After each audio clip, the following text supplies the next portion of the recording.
kind of guy that screams at the top of his lungs about it being spring. He's the kind of guy with the face of a radio, the singing voice of Jesus and Fergie. He's the kind of guy that biffs and face plants when trying to skimboard on the beach. He's the kind of guy that you can send through ball after through ball through in soccer because he just loves to sprint. He's the kind of guy, well, he's actually the only guy that wears a romp on. He's the kind of guy that breaks out singing to every single song on the radio because he knows every song. He's the kind of guy that's always bringing the party. He's the kind of guy that cares deeply for people. He's the kind of guy that's passionate about everything he does. And he's the kind of guy that walks with Jesus daily and lives by the Spirit daily as well. It's no coincidence that this guy ended up being here at MTC simply by searching college soccer programs, and that I happened to help him on the visit, and we ended up being at one of our most favorite places that we love, Chick-fil-A. So without further ado, would you please welcome up the Arkansas native himself, Andrew Matthews.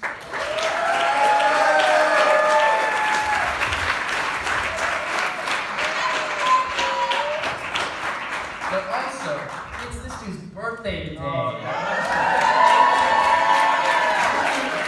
23, so can we all please sing a happy birthday? You ready? 3, 2, 1. Happy birthday to you. Happy birthday to you. Happy birthday, dear Andrew. Happy birthday to you.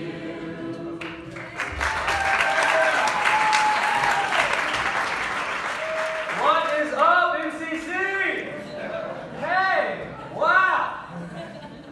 You can't tell I'm kind of excited about this. I remember coming here my sophomore year and I saw, I think it was Colin Nitcher up here, and I was like, oh, they get to do that? And so, ever since that day, I've wanted so badly to do this. And so, this is actually a lot of fun. Thanks for coming out. Shout out to my parents for driving all the way from Arkansas.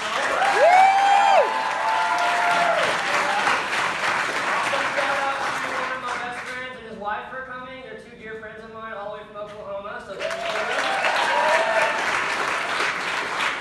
Oh, man. It feels good to be here. If you didn't know, it's spring. That's my favorite time of year.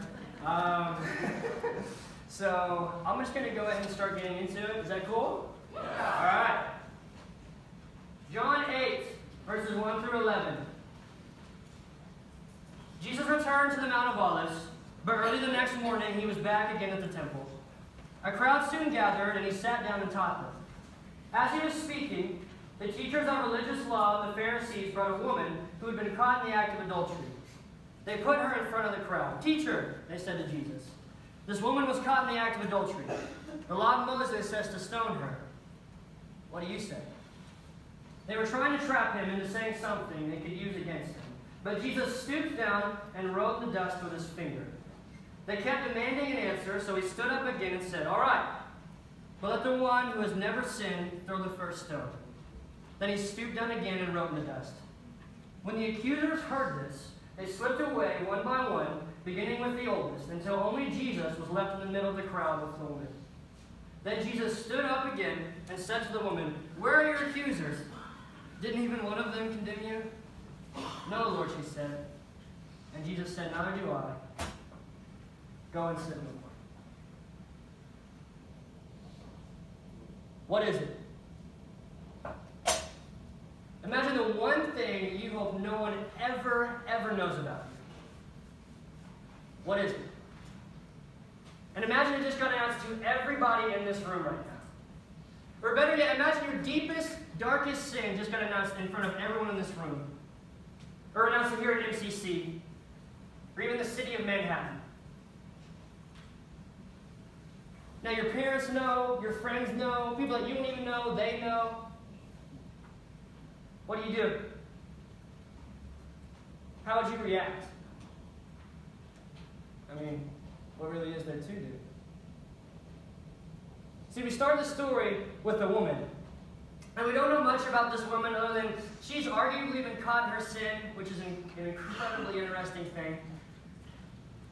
We don't know much about her, but what we do know is that she's just caught in the wrong moment at the wrong time. And I can just imagine that there's been talk around the neighborhood about this woman. And she's been speculated to have been caught in a relationship with someone other than her husband. And see, this talk has reached the Jewish leadership, and this is all they need. You guys ever had a premeditated argument before? You guys know what I'm talking about? I used to do this a lot with my mom because I thought I was smart. And so you have some beef with somebody, and so you plan this whole thing out in your head. You're going to say one thing, they're going to respond exactly how you think in their mind, right? And then as soon as they respond, you've got 12 lines just of what you're going to unload on them, right? And I think that's exactly what we see happen, because in the first 7 chapters of John, we see some beef that begins to unravel between Jesus and these religious elite. And I mean, Jesus kicked people out of the temple a couple of times. He's healed some dude on the Sabbath, which apparently is not okay. And he's done a couple other things, but the biggest thing is he stirred up much controversy. And it's enough controversy that has not only gotten the attention of the Jewish leadership, but it's the main thing they talk about. So, we see a premeditated argument. Because they've been looking for something to trip them up, and they think, ooh, I think we just found it. So, first line of the argument. They bring this woman before Jesus. They bring this woman before this man Jesus, and they say, "Hey, Jesus! Hey! We got her! This woman was caught in the act of adultery. The law of Moses says to stone her. But what do you say?" See, because they knew the Levitical law. These guys were experts at it. And so, they knew the Levitical law stated that any man or woman caught in adultery were to be stoned to death. So, they wait, catch her in the act, and bring her to Jesus to see what he has to say about it. Because they're waiting to see, is he going to follow the law? See, because they're using this woman as a tool to Jesus. Because this whole story is about Jesus. Because if it was about this woman and the law of sin, the man she was caught with would have been brought with her as well. Because a law they're talking about, these experts, is actually Leviticus 20:10. Let me read it for you. It says, if a man commits adultery with another man's wife, with the wife of his neighbor, check it, both the adulterer and the adulteress, takes two to tango, are to be put to death. And yet, where is the man? It's kind of funny. They must have forgotten to grab him, He could have been in the bathroom. We don't know. Or like me, he could be running 15 minutes late. We have no idea. You know what I mean? But we don't know where this man's at. All we know is that they're using this woman to get to Jesus. And see, this is where the meditative argument goes awry. Because what happens next is quite incredible. The first time I read this story in the Bible, I actually laughed really hard. Because what his response to them is really, really unique. It's really funny. Because they come to accuse him, and he starts playing the same. Which is priceless to me. Because, have you ever had someone accuse you, and on the spot just start to doodle? You know what I mean? Like, hey, I know you're talking about my mom. I want to talk to you about it. And you're like, yeah, we're good. But that's the picture we get. They come to him. And he starts doing this, and this is the point. Because every time I went to my mom with a premeditated argument, her response back to me was always something I never expected. And so, this is why premeditated arguments never, ever, ever go well. And see, so some speculate that when Jesus bent down, he began to write dates or specific sins of the people that in the crowd that they had committed.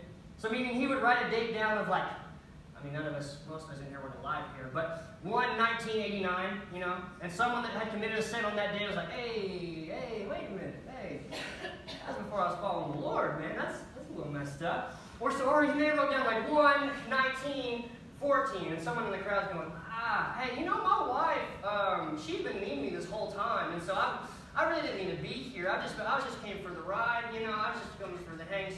And so, we don't know what he wrote down. And no matter how many smart people you talk to, no matter how many smart people books you read, no matter what you look through, nobody, everybody say it with me, nobody knows what he wrote in the ground. And if you're dying to know what he wrote, join the club. We're selling t-shirts and vouchers in the back, you know what I mean? But for real, nobody knows what he wrote down. All we know is that his lack of answer and what he's writing seems to irritate the Jewish leadership because they keep prodding him and prodding for an answer. So he says, okay, Stands up and says, all right.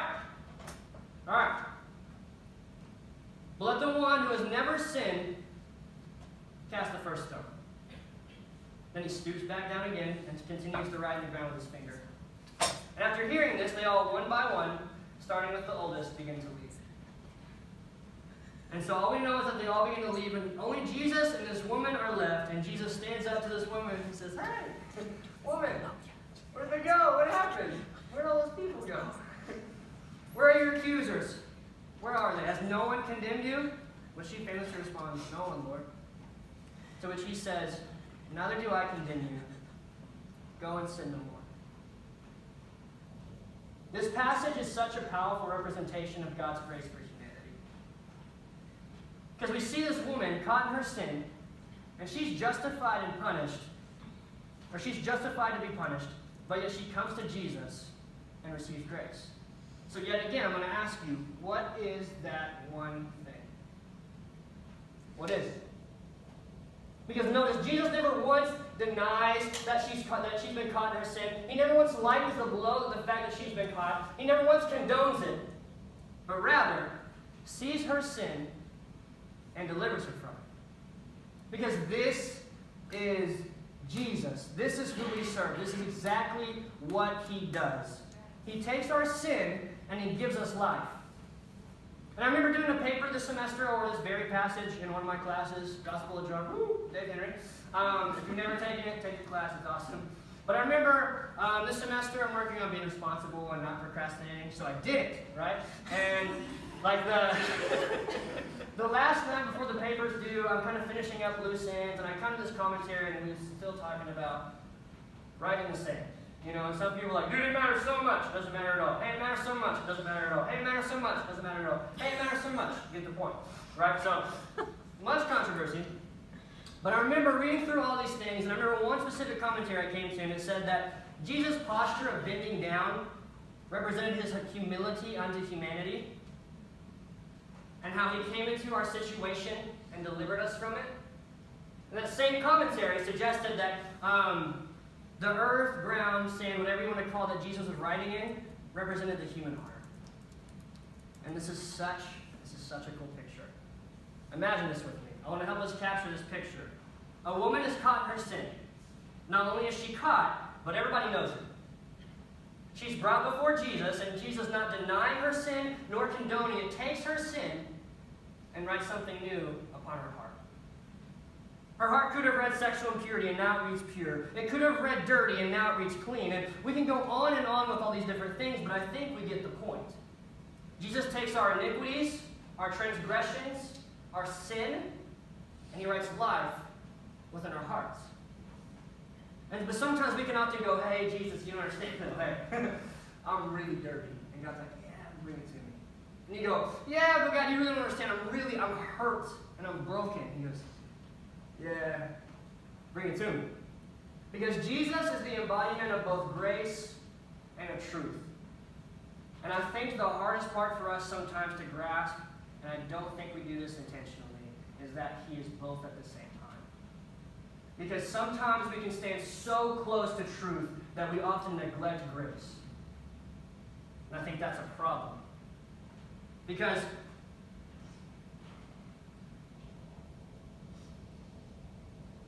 this has been such a hard thing for me. This has been something I've battled very much so. Because I've always heard so much that, hey, start your day, like little nuggets of wisdom. Hey, start your day off with truth.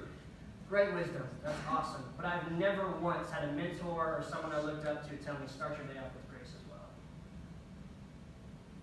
And see, because this is why it's so hard to live by both, because we see both in the passage, and it's messy. Truth says she should be punished, and grace says that Jesus paid for it. Do you feel that tension? Do you feel that? Because that's the exact tension that we're supposed to live in as we call ourselves Christians. That exact tension.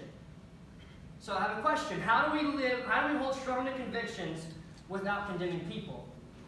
And I'll say that again. How do we live holding strong to convictions without condemning people? Because we can often view people as the Jewish leadership view this woman. And we sit ready with stones.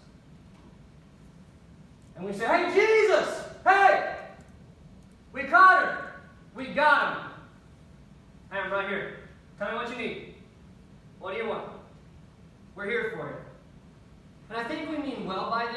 because we're trying hard to hold strong to a conviction, and we really are.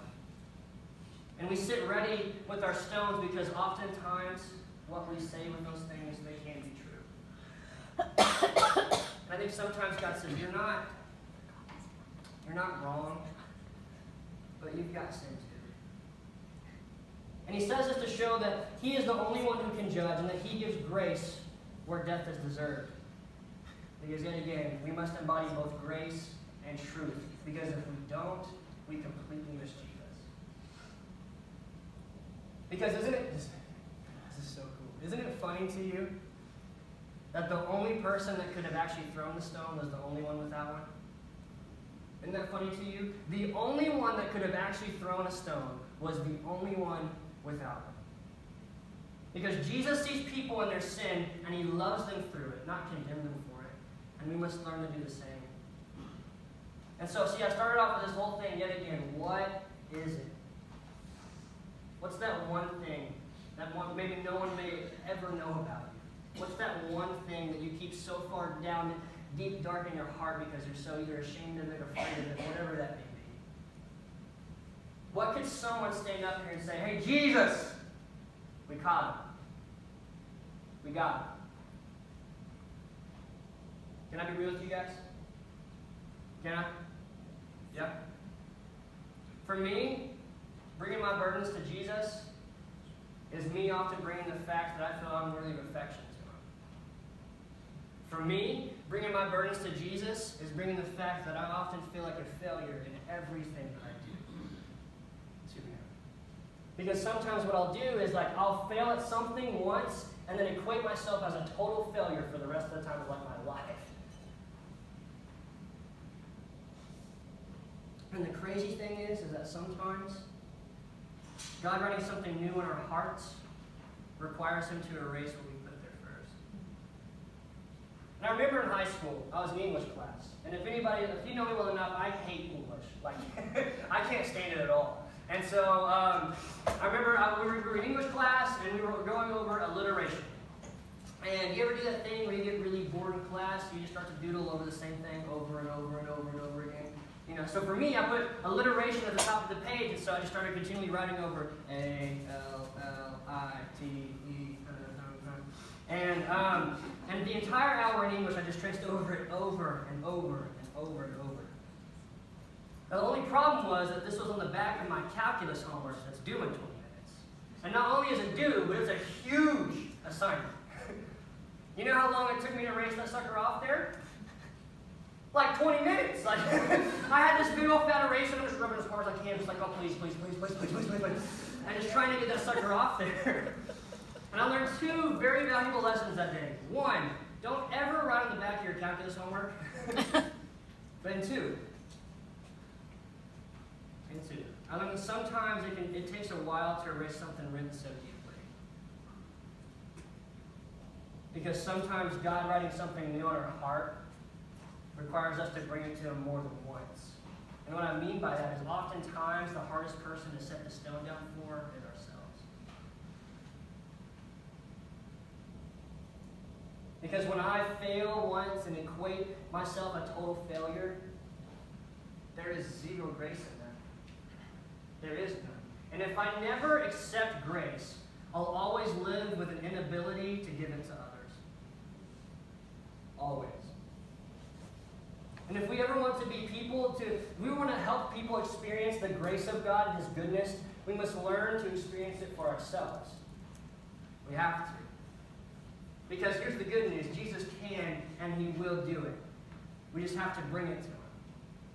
Because that very one thing that you're caught in, that one thing we've been talking about, that's the very thing that Jesus wants to rewrite new upon your heart. All we have to do is bring it to him. Because not only is he willing, but he's able.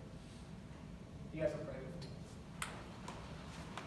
Heavenly Father, God, thank you so much for putting breath in our